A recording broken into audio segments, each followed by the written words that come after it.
Welcome to the Banker Lamp. Please enjoy the video.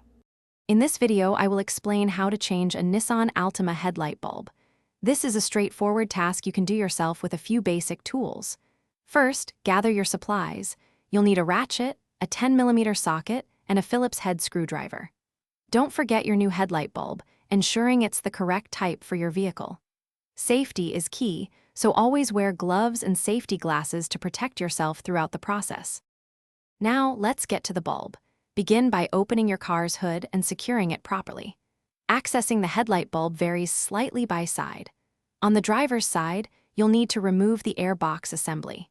This usually involves loosening a few clamps and one 10mm bolt. For the passenger's side, you'll typically move the coolant reservoir out of the way after removing its two 10mm mounting bolts. This creates the necessary space. With access gained, it's time to replace the bulb. First, disconnect the electrical connector by pressing its release tab and pulling it off.